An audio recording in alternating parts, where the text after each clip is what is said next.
எல்லாருக்கும் வணக்கம். வந்திருக்க ப்ரெஸ் ஊடகங்கள் எல்லாத்துக்குமே வணக்கம். நாங்கள் கடைசி 10 டேஸில் உங்களை வந்து 3வது வாட்டி கூப்பிட்றோன்னு நினைக்கிறேன். So thank you. நாங்கள் கூப்பிட்டப்போ வந்திருக்கீங்க. தேங்க்யூ. ஸோ ரொம்ப ஹாப்பியாக இருக்கோம். நாங்கள் எக்ஸ்பெக்ட் பண்ணதை விட நல்ல ரெஸ்பான்ஸும் ரிசீவிங்கும் இருந்தது. ஆடியன்ஸ் கிட்டேயும் சரி, எல்லாமே சரி. எல்லாருமே வந்து 1 வீக் ரன் எப்படியாவது நம்ம புஷ் பண்ணிடணும் அப்படின்றது தான் எங்களோட பெரிய ஃபஸ்ட்டு கோலாக இருந்தது. அப்புறம் திடீர்னு செகண்ட் வீக் எக்ஸ்டெண்ட் பண்ணியிருக்காங்கன்றது நேற்றுக்கு தான் தெரிஞ்சுது. ஸோ அதுவே நாங்கள் ஒரு பெரிய வின்னாக தான் பார்க்குறோம். ஏன்னா பிகாஸ் இந்த படம் ஸ்டார்ட் பண்ணது வந்து ஒரு 6 இயர்ஸ் பேக்ஸ் நாங்கள் ஸ்டார்ட் பண்ணோம். காப்பி ரெடியாகி 5 இயர்ஸ் ஆகிடுச்சு. ஸோ அது அப்படியே இருந்தது. எல்லோரும் இது ரிலீஸ் ஆகுமான்ற கேள்வி தான் இருக்கும். நாங்கள் இப்படி ஒரு படம் பண்ணியிருக்கோம் அப்படின்னு சொல்லும்போது இது ரிலீஸ் ஆகுதான்னு தான் கேட்பாங்க.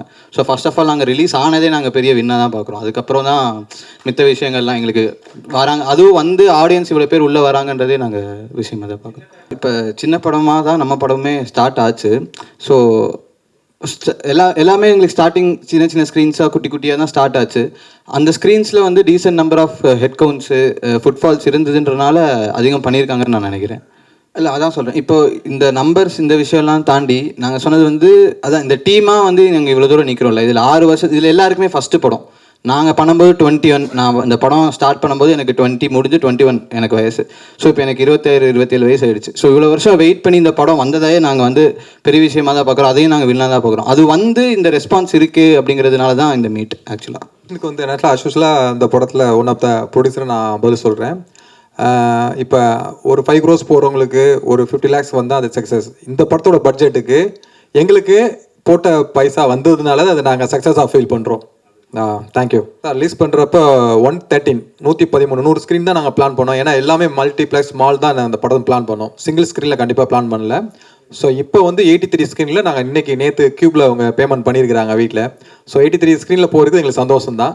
ஸோ ப்ரொடியூசராக போட்ட காசு எங்களுக்கு கிடைக்குது. அது பட்ஜெட் வந்து என்னன்னு சொல்லிட்டு அது நாம் சொல்ல முடியாது, ரிவீல் பண்ண முடியாது. ஏன்னா அது திருப்பி இப்போ அமேசானில் முதல்ல இந்த படம் வந்து கம்மிங் வீக்லேருந்து வருது. ஸோ எங்களுக்கு அதுவே ஒரு ஹாப்பி தான். கூப்பிட்டு கேரளா ரைட்ஸ் கேட்டிருக்கிறாங்க. ஸோ ப்ரொடியூசராக நாங்கள் அதுக்கு தேங்க்ஸ் சொல்லணும் கண்டிப்பாக. செகண்ட் வீக் ரன்னிங் மட்டும் இல்லாமல் போட்ட காசு எங்களுக்கு வந்ததுனால தான் இந்த சக்ஸஸை நாங்கள் செலிப்ரேட் பண்ணுறோம். ஸோ இதுக்கு வந்து உங்களோட சப்போர்ட் நிறைய இருக்குது. ஸோ உங்களுக்கு தேங்க்ஸ் சொல்லணும். அதுக்கு இது ஒரு மேடை, ஒரு தருணம். தேங்க்யூ. ஆமாம் சார், எங்கேயுமே ஓடல, எங்கேயும் ஒளியில், சினிமாவில் தான் இருக்கேன். இந்த படம் எனக்கு ஒரு பெரிய எடுத்துக்காட்டு. நினச்சி கூட பார்க்க முடியாது. நானே வந்து என்னடா ரொம்ப நாள் ஆச்சு, போஸ்டெல்லாம் ஒட்டினாங்க. என் போஸ்ட் தான் மெயினாக ஒட்டியிருந்தாங்க. போன ரிலீஸுக்கு 3 வருஷத்துக்கு முன்னாடி போஸ்ட் எந்த மெயினாக ஒட்டி மேலே எல்லாம் போட்டிருந்தாங்க. நான் அப்பயே சந்தோஷப்பட்டேன் இந்த படம் வருதுன்னு. ரொம்ப கேப் ஆனவொன்னே நானே ரொம்ப சந்தேகப்பட்டேன், என்னடா இன்னும் காணுமே. தரமான படம். ஏன்னா நான் சோலோவாக வர இதில் என்னை மெயின் பண்ணி கும்பல் இல்லாமல் இருந்தால் கூட நான் எனக்கு ஒரு தனி ஷாட்டு, தனி க்ளோஸ்அப்பு எல்லாம் தனியாக வச்சு நான் மனசுக்குள்ள நினச்சிட்டேன், நம்ம சோலோவாக ஒரு காமெடி நான் வரப்போகிறோம் அப்படின்னு. இப்போ போட்டுன்ற படம் யோகிப்பா கூட ஒரு படம் பண்ணியிருக்கேன். ஏதோ படம் பேர் தெரியாமல் நிறைய படங்கள் பண்ணிகிட்ருக்கேன். இல்லை, அது இன்னும் அவங்களோட டச்சில் தான் இருக்கும். ப்ரொமோஷன்ஸ்லாம் அவங்க அப்பப்போ அவங்க சோஷியல் மீடியாவில் போட்டுட்டு தான் இருக்காங்க. அவங்க கொஞ்சம் பிஸியாக வேறு ஒரு அவங்க ஓனாவுமே இப்போ இன்னொரு படம் ஏதோ பண்ணிட்டுருக்காங்க. அதுக்கப்புறம் இன்னொரு வெப் சீரிஸ் ஏதோ ஷூட்டிங்னு சொன்னாங்க. ஸோ வருத்தம்லாம் இல்லை, இருந்திருந்தால் நல்லாயிருக்கும். ஏன்னா இப்போ இங்கே எல்லோரும் இருக்கோம் இந்த சக்ஸஸ் மீட்டில். அவங்களுமே இந்த ஸ்டேஜை ஷேர் பண்ணியிருந்தா எங்களுக்கும் பெரிய சந்தோஷமாக இருந்திருக்கும். வருத்தம்லாம் இல்லை, ஸ்டில் நாங்கள் எல்லாம் ஒரே டீம் தான். இப்போ வரைக்குமே அப்படி வருத்தம்னா இதுக்கப்புறம் நம்ம எங்கேயுமே அவங்களை மென்ஷன் அப்படிலாம் கிடையாது. எதுவுமே வருத்தங்களுக்காகலாம் இங்கே எதுவுமே இடமே கிடையாது. ஏன்னா இது எல்லாமே டீமாக ஸ்டார்ட் பண்ண படம். அவங்களுக்கும் இதுதான் ஃபஸ்ட்டு படம்ன்றப்போ அவங்க இன்னும் டச்சில் தான் இருக்காங்க. ஸோ இல்லை இதுக்கு நான் பதில் சொல்கிறேன். ஆக்சுவலாக வந்து நாங்கள் டேட் ஃபிக்ஸ் பண்ண வந்து 15th தான் பிளான் பண்ணியிருந்தோம். ஸோ 15th அன்னைக்கு எல்லாமே ப்ரொமோஷனுக்கு அவைலபிளாக தான் இருந்தாங்க. ஸோ நம்ம பிவிஆர் மேனாமன் தான் சொன்னாங்க, 15th பண்ணால் உங்களுக்கு ரன் பண்ணுறது கஷ்டம், அடுத்த வாரம் படம் வருது, நீங்கள் 29th நல்ல டேட் கொடுத்ததே அவங்க தான். ஸோ அதனால தான் அவங்களுக்கு ஒரு நான் தேங்க்ஸ் சொன்னேன். ஸோ 29th வந்ததுனால தான் எங்கள் படம் செகண்ட் வீக் கண்டினியூ ஆகுது. ஸோ இதுதான் ஒரு ரீசன். அது எல்லாமே 15th பிளான் பண்ணதுனால அவங்க 15th பேஸ் பண்ணி ப்ரொமோஷன் இருந்தாங்க. அவங்க என்கிட்ட கேட்டாங்க 15th பிறகு நாங்கள் பெங்களூர் ஒரு படத்துக்கு போகிறோன்னு ஒரு 2-3 பேர் சொன்னாங்க. கோபி சுதாகராக இருக்கட்டும், விஜய் அவங்களா இருக்கட்டும். ஸோ இதுதான் பிளான். அதான் இப்போ மீனா மேம்க்கு நான் சரி இதுக்கப்புறம் நான் பேசும்போது தேங்க்ஸ் சொல்லலாம்னு சொல்லி நீங்கள் கேட்டனால ஸோ ரொம்ப thank you ma'am. So first of all இந்த மாதிரி ஒரு சின்ன படத்துக்கு வந்து எல்லாருக்குமே இந்த நம்ம ரெமோ படத்தில் சொல்கிற மாதிரியே சத்தியம் தியேட்டரில் ஒரு பேனர் வைக்கணும் அப்படிங்கிறது வந்து எல்லாருக்கும் ஒரு பெரிய ஆசையாக இருக்கும். எங்கள் படத்துக்கு அது வந்து நடந்தது. எங்கள் ப்ரொடியூசருக்கும் மீனா மேமுக்கு தான் அதுக்கு தேங்க்ஸ் சொல்லணும். ஸோ பிவிஆரோட சப்போர்ட் வந்து இந்த படத்துக்கு ஃபஸ்ட்லேருந்தே நாங்கள் ஃபஸ்ட் டே எல்லாருமே டீமாக இங்கே தான் படம் பார்த்தோம். ரிலீஸ் ஆன அன்றைக்கி இதே ஸ்க்ரீனில் இப்போ சக்ஸஸ் மீட் வைக்கிற அளவுக்கு எங்களுக்கு இந்த ஸ்பேஸ் கொடுத்துருக்காங்கன்னா பிவிஆர் அவங்களுக்குமே ஒரு மிகப்பெரிய நன்றி. அவங்களுமே படம் நல்லா போகுதுன்றனால தான் செகண்ட் வீக்கும் எக்ஸ்டெண்ட் பண்ணியிருக்காங்க. ஃபர்ஸ்ட் ஆஃப் ஆல் அதான் நடுவில் கடைசியில் பேசலான் இருந்தேன். ஏன்னா ஒரு இது ஓமோவுக்கு வந்து இது ஒரு எங்களோட 6 years ஜேர்னி. ஸோ எனக்கு தெரிஞ்சு ஓமோவுக்காக எல்லோரும் கேதர் ஆக போகிற கடைசி மீட் இதுவாக தான் இருக்கும்னு நினைக்கிறேன். ஸோ அதனால் ஒரு 5 minutes மட்டும் எடுத்துக்கிறேன். ஒரு 5 to 10 minutes ஒரு சின்ன எல்லாருக்கும் தேங்க்ஸ் சொல்லக்கூடிய ஒரு தருணமாக நான் அதை பார்க்குறேன். ஸோ ஃபர்ஸ்ட் ஆஃப் ஆல் ஓமோம் வந்து நாங்கள் சொன்ன மாதிரி ஒரு 6 years ஜேர்னி. எல்லாருக்காகவும் வெயிட் பண்ணி கடைசியாக அட்லாஸ்ட் 29th இந்த டேட்டு தான் எங்களுக்கு தெரியாமல் இருந்தது. டிசம்பர் 29th, அதுவும் எந்த இயர் அப்படின்னு தெரியாமல் இருந்தது. ஸோ நாங்கள் ஃபஸ்ட்டு 2018 சம்மர்னு டேட் போட்டு தான் நாங்கள் வந்து ஆக்சுவலி போஸ்டர் ரிலீஸ் பண்ணோம். பட் அன்ஃபார்ச்சுனேட்லி நடுவில் கோவிட் அப்புறம் சில காரணங்கள்னால படம் அப்படியே தள்ளி போயிட்டே இருந்தது. ஸோ தேங்க்ஸ் டு எங்கள் ப்ரொடியூசர் சார். அதுக்கப்புறம் இவ்வளோ நாள் கழிச்சுமே இப்படி ஒரு படம் இருக்குது அப்படின்றத வந்து எல்லாருமே கேள்விக்குறியாக வச்சுருந்தாங்க, இந்த படம் இப்போ ரிலீஸ் ஆகுமா அப்படிங்கிறத. அட்லாஸ்ட் இதை வந்து கடைசியில் ரிலீஸ் பண்ணிட்டோம் அப்படிங்கிறதே நாங்கள் சொன்ன மாதிரி ஒரு வின்னாக தான் நாங்கள் பார்க்குறோம்.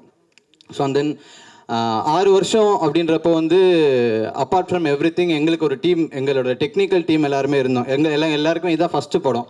ஸோ சினிமாக்குள்ளே வந்த உடனே எங்களுக்கு இந்த ஃபஸ்ட்டு படம் நடந்ததும் அது ஒரு 6 years வெயிட் பண்ணுற டைமில் வந்துட்டு எங்களுக்கு என்ன பண்ணுறதுனே தெரில. அப்படிங்கிறப்போ எல்லாருமே ஒரு வேலையெல்லாம் பார்த்துட்டு இருந்தோம். கிட்டத்தட்ட பாதி பேர் வேறு படங்கள் போனாங்க, ஆர்டிஸ்ட் வேறு படங்கள் போனாங்க. பட் டெக்னிக்கல் டீம் எங்கள் டீமில் வந்துட்டு 6 வருஷத்துக்காக இந்த ஒரு படத்துக்காக மட்டுமே எல்லோரும் வெயிட் பண்ணிட்டு இருந்தோம். ஸோ அவங்கள பற்றி ஒரு 5 நிமிஷம் மட்டும் நான் பேசிக்கிறேன். ஸோ ஃபஸ்ட் அண்ட் ஃபார்மோஸ்ட் வந்து எங்கள் கேமராமேன் ஜோஷுவா டிஓபி. அவர் இங்கே ரிலீஸ் டைமில் எங்களால் இருக்க முடியல, ஏன்னா அவர் துபாய் போயிட்டார். ஏன்னா இந்த 6 years கேப்பில் எல்லாருக்குமே லைஃபே வந்து பயங்கரமாக சேஞ்ச் ஆயிடுச்சு. ஸோ இந்த கெரியர் தான் அப்படின்னு சூஸ் பண்ணிட்டு உள்ளே வந்ததுக்கப்புறம் இதில் இருக்க டஃப் எல்லாருக்குமே தெரியும், என்னவா இருக்கும் சினிமா உள்ளே நமக்கு வந்து அப்படின்னு. ஸோ எல்லாரும் அவங்களோட சர்வைவலுக்காக ஒவ்வொரு பக்கமாக போயிட்டு எல்லோரும் திரும்பி கேதர் ஆகும்போது அவரால் வர முடியல. ஸோ அவரை நாங்கள் இங்கே பயங்கரமாக மிஸ் பண்ணுறோம். இப்போது எல்லாருமே படம் பார்த்துட்டு தேட்டரில் ஷூட் பண்ண படம், அதில் புதுசாக ஒரு லைட்டிங், புதுசாக ஒரு விஷயம், நல்லா இருக்குது கேமரானால நிறையா கதை விறுவிறுப்பாக மூவ் ஆகுதுன்னு சொல்கிறது எல்லாமே வந்து எல்லா கிரெடிட்டுமே அவருக்கு தான் போகும். அதே மாதிரி இந்த படம் வந்து நாங்கள் ரொம்ப ஷார்ட் டைமில் ஒரு 23 days ஷூட் பண்ணோம். ஒரு டிஓபியோட சப்போர்ட் இல்லாமல், அவரோட ஃபாஸ்ட்டாக ஷூட் பண்ணக்கூடிய ஒரு திறமை இல்லாமல் இந்த படத்தை 23 days முடிக்கிறதுன்றது இவ்வளோ பெரிய ஆர்டிஸ்ட் ஒரு 13, 14, 15 கேஸ்ட்டை வச்சுட்டு பண்ணுறதுன்றது அவ்வளோ சாதாரணமான விஷயம் கிடையாது. So thank you Joshua bro. நீங்கள் இல்லைனா இந்த படத்தை வந்து இவ்வளோ சீக்கிரம் முடிக்கிறதுக்கான பாசிபிலிட்டி ரொம்ப கம்மி. அண்ட் தென் எங்கள் music director Kaushik Krish. So அவருக்கு எல்லாருமே பிஜிஎம் நல்லா இருக்குது எல்லாமே சொல்லுவாங்க. அவர் வந்து அதை சூப்பராக பண்ணியிருக்காரு, படத்தை நெக்ஸ்ட் லெவலுக்கு எடுத்துகிட்டு போனதுக்கு மிக முக்கிய காரணம். அதே மாதிரி நான் எப்போவுமே அவருக்கு ஒரே ஒரு தேங்க்ஸ் சொல்லிட்டே இருப்பேன். மகவேன்னு ஒரு சாங் வந்து எனக்காக கொடுத்தாரு இந்த படத்துக்காக. அந்த பாட்டு நிறைய பேர் கேட்டிருப்பீங்கன்னு நினைக்கிறேன். சில பேர் கேட்கலன்னா கண்டிப்பாக போய் கேளுங்க. அது வந்து கௌஷிக் ப்ரோவோட அவரோட அண்டர்ரேட்டடான ஒர்க்கு. அவர் எனக்கு இந்த பாட்டு கொடுத்ததுக்கு வந்து நான் ரொம்ப தேங்க்ஸ் சொல்லிக்கிறேன் இந்த இடத்துல. ஆர்ஆர்லாம் ஓகே, ஆர்ஆர்லாம் சூப்பர், எல்லாமே வந்துடும். பட் ஆனால் அந்த பாட்டு வந்து எப்போயாவது தான் வரும். அவர் நெக்ஸ்ட் படத்துக்கு கூட இந்த மாதிரி அவர் ஆர்ஆர் போடுவார். ஸோ மகவே திரும்பி வருமா அப்படின்றது வந்து எனக்கு தெரியல. ஸோ மகவேக்காக தேங்க்ஸ் கௌஷிக் ப்ரோ. நெக்ஸ்ட்டு அப்புறம் நாங்கள் எல்லா இடத்துலையும் சொன்னதும் ப்ரொமோட் பண்ணதுமே வந்துட்டு இந்த மாதிரி இங்கே வந்து எல்லாமே டீமாக தான் பண்ணியிருக்கோம். எல்லாருமே மெயின் கேரக்டர்ஸு, மெயினாக யாருமே இல்லை அப்படின்றது வந்து நாங்கள் நிறைய இடத்துல சொல்லியிருப்போம். அதே மாதிரி சத்யானா வந்து இதில் ஒரு நாள் மெயினாக பண்ணியிருக்காரு. ஸோ அவர் தான் இந்த ப்ராஜெக்டை மவுண்ட் பண்ண ஸ்டார்ட் பண்ணதுலேருந்தே வந்துட்டு கூடயே இருந்து இது இவ்வளோ தூரம் ட்ராவல் ஆகி வந்ததுக்கு மிக முக்கிய காரணம் நீங்கள் தானே. அதே மாதிரி இந்த படம் ஷெல்ஃபாக இருக்கும் போதும் எங்கள் டெக்னிக்கல் டீம் தவிர இந்த படத்தில் உண்மையாலுமே வந்து யாருக்குமே இந்த படம் வருமான்ற நம்பிக்கை இல்லை. ஆடியன்ஸாக இருக்கட்டும், வெளியே இருக்க வருமானே நம்பிக்கை இல்லை. பட் ஆனால் அவர் நம்பினார் இந்த படம் வரும் அப்படின்னு. கடைசியில் நம்பி அந்த டிசம்பர் 29 தான் நம்ம ரமேஷ் வரோம் அப்படின்னு ஃபோன் பண்ணி சொல்லும்போது வந்து நான் ஒரு 80% கான்ஃபிடென்ட்டாக இருந்தேன்னா அவர் 100% கான்ஃபிடென்ட்டாக இருந்தேன். நான் கேட்டேன் வந்துருவோமா, நான் கண்டிப்பாக நான் ஒரு 10 வாட்டி கேட்டிருப்பேன். 10 வாட்டியுமே ஒரே மாதிரி தான் பதில் சொன்னார், கண்டிப்பாக அந்த படம் வரும் அப்படின்ட்டு. அதே மாதிரி அவங்களுக்கு எப்பவுமே சப்போர்ட்டாக இருக்கிற கோமதி மேம். ஏன்னா இந்த படத்தில் வந்துட்டு என்ன பிரச்சனை எந்த நாள் எப்போயோ ஒரு நடந்திருக்கும் 6 வருஷம் முன்னாடி, அதை பற்றி கேட்டால் ஃபோன் பண்ணி கேட்டால் அவங்களால சொல்ல முடியும். ஸோ அந்த அளவுக்கு அவங்க வந்து ஃபிங்கர் டிப்பில் இந்த படத்தோட எல்லாமே வச்சுருப்பாங்க. So thank you so much ma'am. இந்த ஜேர்னியில் நீங்கள் இல்லைனா இது இவ்வளோ கிளியராக இருந்திருக்காது இந்த ஜேர்னி. இந்த படம் 29th ரிலீஸ் ஆனதுக்கு மிக முக்கிய காரணமும் நீங்கள் தான். ஸோ நெக்ஸ்ட்டு கிஷோர், என்னோட கோ ரைட்டர் அண்ட் என்னோட அசோசியேட் டைரக்டர் இந்த படத்தில். இந்த படத்தில் நான் எவ்வளோ தூரம் எஃபோர்ட் போட்டு எவ்வளோ நாள் கண்முழிச்சு வேலை பார்த்துருக்கணும், அதுக்கு ஈக்குவலாக அவருமே வேலை பார்த்துருக்காரு. ஸோ எனக்கு எந்த கிரெடிட் போனாலுமே அதில் வந்து ஒரு 50% கிரெடிட் வந்து என்னோட கிஷோருக்கு தான் போகும். அண்ட் தென் என்னோட கோ டைரக்டர் சேகர், அவருமே வந்து எங்களுக்கு சினிமா ரொம்ப புதுசு. நாங்களாம் ஷார்ட் ஃபிலிம் பண்ணிட்டு யூடியூப் பண்ணிட்டு அப்படியே ஸ்ட்ரைட்டாக வந்துட்டோம். ஸோ சினிமாக்குள்ளே எப்படி பண்ணணும் அப்படிங்கிறது வந்து எங்களுக்கு கூட இருந்து கைட் பண்ணது வந்து சேகர்னா தான். ஸோ அவருக்கு ஒரு தேங்க்யூ. அதுக்கப்புறம் எங்களோட மிக்சிங் இன்ஜினியர் ஹரிஷ். நான் 1 மணிக்கு கால் பண்ணால் கூட ஃபோன் எடுத்து நாளைக்கு காலையில் க்யூப்பில் ஒரு கரெக்ஷன் ப்ரோன்னு 1 மணிக்கு கால் பண்ணேன், ரிலீஸ்க்கு முந்தின நாள். இத்தனைக்கு அவர் உடனே எந்திரிச்சு 2 மணிக்கு எனக்கு அவுட்டு கொடுத்தாரு. ஸோ அவர் மாதிரி ஒரு டெடிக்கேட்டடான ஒரு டெக்னீஷியன் அவர். அதே மாதிரி நேற்று நைட்டு கால் பண்ணி சொன்னேன், இன்னைக்கு காலையில் எனக்கு 5 மணிக்கு எஃப்எம்எஸ் அவுட் அனுப்புனார். ஸோ அவர்லாம் ரொம்ப இம்பார்ட்டண்ட்டான ஆள் இந்த படத்தில் டெக்னீஷியனாக. அண்டு கடைசியாக முக்கியமான ஒரு டெக்னீஷியனுக்கு நான் வந்து நன்றி சொல்லணும். அதுக்கு வந்து கணேஷ். ஸோ கணேஷ்க்கு வந்து அவன் எல்லா ஸ்டேஜ்லேயும் சொல்கிறான் இந்த மாதிரி நாங்கள் தான் அவனுக்கு வந்து சான்ஸ் கொடுத்தேன் அப்படின்னு. பட் ஆனால் இந்த படத்தை வந்து என்ன எழுதணும், என்ன ஷூட் பண்ணோம், அது என்னவா மாறுச்சு அப்படின்னு ஒவ்வொரு ஸ்டேஜ்லேயும் ஒன்று இருந்துச்சு. ஆனால் இது ஒரு ப்ராப்பர் படமாக மாறினதுக்கு மிக முக்கிய காரணம் வந்து கணேஷ் தான். நான் சொன்ன மாதிரி இந்த படத்தில் யாருமே ஹீரோ இல்லை அப்படின்னு சொல்லுவோம், இல்லை மெயின் கேரக்டர். இந்த படத்துக்கு வந்து பெரிய ஹீரோ வந்து கணேஷ் தான். ஸோ அதனால தான் நான் அவனை கடைசியாக சொல்கிறேன். ஏன்னா இப்போ வரைக்கும் என்கிட்ட வந்து ஒரு எதிர்பார்ப்பு கூட இல்லாமல் இன்றைக்கி ஒரு ப்ரோமோனா கூட உடனே பண்ணுவான். அதனால் கணேஷ் வந்து இதுக்கப்புறம் நிறையா படம் பண்ணியிருக்கலாம், இதுக்கப்புறம் இன்னும் நிறையா படம் கூட பண்ணலாம். பட் ஆனால் கணேஷ் வந்துட்டு நான் இப்போ கேட்டால் கூட எனக்காக என்ன வேணால் பண்ணுவான் அப்படின்ற மாதிரி ஒரு ஆள் அவன். ஸோ அதனால் Ganesh, thank you so much for this film. So Ganesh இல்லாமல் இந்த படம் இல்லை, நான் இல்லாமல் கூட இந்த படம் இருக்கும். இப்போ நீங்கள் பார்க்குற அவுட்புட்டுக்கு வந்து எனக்கு வந்து ஒரு 50% தான் என்னோட பங்கு இருக்குது. இது இவ்வளோ இன்றைக்கி நிறைய பேர் சொல்கிறாங்க படம் ஃபாஸ்ட்டாக போகுது, லேக் இல்லை, சீக்கிரமாக முடிஞ்சிடுது, நல்லா போகுது படம், எல்லாருமே மெயினாக சொன்னது அதுதான். ஸோ அதை வச்சு தான் நாங்கள் வந்து எங்களுக்கு ஓகே படம் நல்லா போகுதுன்ற மைண்ட் செட்டே வந்து எனக்கு கொடுத்ததே வந்து கணேஷ் தான். படம் நாங்கள் கடைசியாக அவுட் பார்க்கும்போது இது ஒர்க் ஆகும் நம்புங்கன்னு சொன்னாங்க, நாங்களும் அதை பிலீவ் பண்ணி போனோம். அது பெரிய காரணம் வந்து கணேஷ் தான். ஸோ கணேஷோட ஒர்க் வந்து இந்த படத்தில் ரொம்ப அண்டர் ரேட்டடான ஒர்க்கு. நிறைய பேர் சொல்லுவாங்க சில இடத்துல ஸ்டே இல்லை, சில இடத்துல அது இல்லை இது இல்லைன்னு. பட் ஆனால் அது எல்லாத்துக்குமே வந்து நாங்கள் ஷூட் பண்ணும்போது ஸ்டே இல்லாத காரணமாக தான் இருந்திருக்குமே தவிர, அது கணேஷ் வந்து அது எவ்வளோ தூரம் வந்து என்னோட தப்பை மறைக்கிறதுக்காக ஒர்க் பண்ணான். ஸோ அதனால் அவன் ஒர்க்கு வந்து அண்டர் ரேட்டடாக எனக்கு தெரிஞ்சுது. பேசிக்கலி எடிட்டர்ஸுமே அப்படி தான், அவங்களுக்கு வந்து டியூ கிரெடிட்ஸே போகவே போகாது.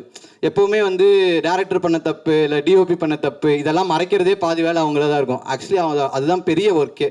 மித்த எல்லா டெக்னீஷியன்ஸையும் காப்பாற்ற வேண்டிய ஒர்க்கும் அவனுக்கு தான். ஸோ இந்த படத்தில் டெக்னிக்கல் பார்ட்டாக இப்போ ரெஃபரன்ஸ் பிஜிஎம்மாக இருக்கட்டும் எல்லாமே கொடுத்து இப்போ ஒரு அவுட்புட் வருதுன்னா அதோட மெயின் டோனை செட் பண்ணது வந்து கணேஷ் தான். Thank you so much. ஸோ அதுக்கப்புறம் ஆக்டர்ஸ் சத்யானா பற்றி பேசினேன். அதுக்கப்புறம் Karthik bro, thank you so much bro. ஏன்னா நீங்கள் 2 படம் ஹீரோ பண்ணிட்டு இந்த மாதிரி நாங்கள் ஒரு 5-10 பேர் சேர்ந்து கூட்டமாக பண்ணுற படத்தில் நீங்கள் வந்து பண்ணணும்னு அவசியமே கிடையாது. நாங்கள் கேட்டோன்றதுக்காக எங்களை மதித்து வந்து பண்ணீங்க. Thank you so much. இது வேறு எங்கேயுமே இதை விட ஒரு மேடையில் எனக்கு வந்து நன்றி சொல்லிட முடியாதுன்னு நினைக்கிறேன். நமக்கு நிறைய டிஃப்ரென்சஸ் இருந்தது ஷூட்டிங்கில் கூட, அதுக்கப்புறம் நான் அது கூட நம்ம பேசி சரி பண்ணோம். பட் ஸ்டில் இந்த ஸ்டேஜ் தான் நான் உங்களுக்கு சொல்கிற தேங்க்யூவாக நினைக்கிறேன். Thank you so much. அதுக்கப்புறம் இந்த படத்தில் நடித்த கோபி, சுதாகர், அதுக்கப்புறம் ஹரிஜா, இவங்க கடைசி நம்ம ப்ரொமோஷன் வரைக்கும் வந்த ஹரிஜா எல்லாருமே வந்து பயங்கரமாக எங்களுக்கு சப்போர்ட் பண்ணியிருந்தாங்க. அதுக்கப்புறம் விஜய், நாங்கள் எருமசாணி டீம்லேருந்து தான் வந்தோம். ஸோ இந்த படம் ஸ்டார்ட் பண்ணுறதுக்கு வந்து ஸ்டார்டிங் டைம்லேருந்து ப்ராஜெக்டை மெயினாக மவுண்ட் பண்ணுறதுக்கு வந்து காரணம் வந்து அவர் தான். ஸோ அவர் தான் இந்த ப்ராஜெக்டை வந்து நான் பண்ணால் கரெக்டாக இருக்கும் அப்படின்னு சொல்லி என்னை இந்த ப்ராஜெக்ட்டுக்குள்ளே கூப்பிட்டு வந்ததே வந்து அவர் தான். ஸோ அவருக்கும் இந்த இடத்துல வந்து ஒரு தேங்க்யூ சொல்லிக்கிறேன். இந்த ஸ்டேஜ் தான் அவருக்கு கரெக்டான ஸ்டேஜ். தேங்க்யூ சொல்லிக்கிறேன். இப்போ அன்ஃபார்ச்சுனேட்லி அவங்களால வர முடியல, அவர் இங்கே இல்லை, ஃபாரினில் போயிருந்த ஒரு சின்ன பர்சனல் ஒர்க்காக போயிருக்காங்க. ஸோ அவங்களால வர முடியல. அதுக்கப்புறம் இந்த படத்தில் ஒர்க் பண்ண எல்லா each and every technicians from start to bottom கீழே வரைக்கும் ஒர்க் பண்ண எல்லாருமே, குமார் அண்ணான்னு ஒரு அசெட் அசிஸ்டன்ட் இருந்தார், அவரெல்லாம் எனக்கு பெரிய இன்ஸ்பிரேஷன் சினிமாவில். அவர் வந்து என்கிட்ட பேசின விஷயம், அவரோட சினிமா எக்ஸ்பீரியன்ஸ்லாம் சொன்னது எனக்கு பெரிய பூஸ்ட்டு, பெரிய இன்ஸ்பிரேஷன். குமார் அண்ணா, கோபால் அண்ணா, செட் அசிஸ்டன்ஸ். அதுக்கப்புறம் என்னோடய அசிஸ்டன்ட் டேரக்டர்ஸ் எல்லாருக்குமே, தன்வந்த், சூர்யா, அதுக்கப்புறம் பிரதீப், அதுக்கப்புறம் இந்த படத்தை கணேஷுமே ஒரு அசிஸ்டன்ட் டைரக்டராக ஒர்க் பண்ண அப்படி. ஸோ இவங்க எல்லாருக்குமே ஒரு தேங்க்யூ. நான் யாராவது சொல்ல மறந்துருந்தால் கோச்சுக்காதீங்க. And then finally thanks to my family, எங்கள் அம்மாவுக்கு. ஏன்னா எங்கள் அம்மா வந்து ஒரு சிங்கிள் பேரண்ட்டாக வந்து அவங்களுக்கு தெரியும். ஏன்னா ஒரு சிங்கிள் பேரண்ட்டாக இருக்கிறப்போ பையன் சினிமாவில் இருக்கான்னு போய் சொந்தக்காரங்க கிட்ட சொல்கிறதே ஒரு பெரிய கஷ்டமான விஷயம். பட் ஆனால் அவங்க என்னை பயங்கரமாக நிறைய இடத்துல டிஃபெண்ட் பண்ணியிருக்காங்க. இல்லை பையன் வந்துடுவான், அவன் பையன் வேலையே இல்லாமல் இருக்கான் அப்படின்னு சொல்லும்போது கூட இல்லை பையன் ஒரு நாள் வந்துடுவான் அப்படின்னு அவங்க சொன்னதாக இருக்கட்டும். அவங்க தான் என்னோட பெரிய pillar of support. And then my friends, நான் க்ளோஸ்ட் ஒன்ஸ்ன்னு சொல்லிடுறேன், ஏன்னா பேர் சொன்னால் ரொம்ப பெருசாக போகும். க்ளோஸ்ட் ஒன்ஸ் அவங்க எல்லாருக்குமே வந்து க்ளோஸ்ட் ஒன்ஸ்ன்னு சொன்னாவே தெரிஞ்சிடும். ஒருத்தன்லாம் எனக்காக கனடாவில் போய் வேலை பார்த்துட்டு இருக்கான். ஒரு கதை சொன்னேன், ஒரு 4 கோடி ரூபா ஆகும்னு சொன்னேன், அதை நான் ரெடி பண்ணிட்டு வரேன், கனடாவில் போய் வேலை பார்த்துட்டு இருக்கான். நெக்ஸ்ட் வந்து ப்ரொடியூஸ் பண்ணிருக்கான், பேர் சூர்யா. ஸோ இவங்க எல்லாருமே வந்து தேங்க்யூ ஸோ மச். ஏன்னா என்னோட லைஃப்பில் வந்து இதுதான் ஓமோ. இதுக்கப்புறம் எனக்கு நிறைய ஸ்டேஜ் கிடைக்கலாம், எல்லாமே கிடைக்கலாம், இவ்வளோ பெரிய ஸ்டேஜ் கூட கிடைக்கலாம். பட் இது என்னோட ஃபஸ்ட்டு படத்தோட ஸ்டேஜ். ஸோ அதனால் நான் முடிஞ்ச அளவுக்கு எல்லாருக்கும் தேங்க்யூ சொல்லணும்னு நினச்சேன். அப்புறம் ஆர்ட் டைரக்டர் சசி அண்ணா, அவருமே வந்து இந்த படத்தை அவர் கொடுத்த பட்ஜெட்டில் எவ்வளோ தூரம் சூப்பராக பண்ண முடியுமோ அவ்வளோ தூரம் சூப்பராக பண்ணி இது ஒரு சின்ன பட்ஜெட் படமாக தெரியாத மாதிரி எனக்கு பண்ணி கொடுத்தாரு. ஸோ அவருக்கும் இந்த நேரத்தில் நன்றி. So thank you so much. அப்புறம் இந்த படத்தில் ஹிப்ஹாப் தமிழ் ஆதி அண்ணா வந்து எங்களுக்காக பாடி கொடுத்தாரு. அது வந்து ஒரு பெரிய எங்களுக்கு லேபிளுக்காக இருக்கட்டும், இல்லை வந்து ஒரு ப்ரொமோஷனுக்காக இருக்கட்டும், ஒரு பெரிய பூஸ்டாக இருந்தது அவர் வந்து எங்களுக்கு பாடினது. ஸோ எங்களை மாதிரி சின்ன படத்துக்கு சப்போர்ட் பண்ண ஃபைனலி ஸோ நல்ல ரிவ்யூஸ் எழுதி எங்களை வந்து ஃபஸ்ட்டு ப்ரெஸ் மீட்லேருந்து இப்போ சக்ஸஸ் மீட் வரைக்கும் எங்களை கூப்பிட்டு வந்த press and media, thank you so much. Thank you so much. நீங்கள் இல்லைன்னா இந்த படம் வந்து இன்றைக்கி செகண்ட் வீக் ஓடுமா அப்படின்னு கேட்டால் பெரிய கேள்விக்குறி தான். Thank you so much. Thank you all. Thank you. ஏன்னா ரொம்ப டைம் எடுத்துட்டேன், சாரி. Thank you so much.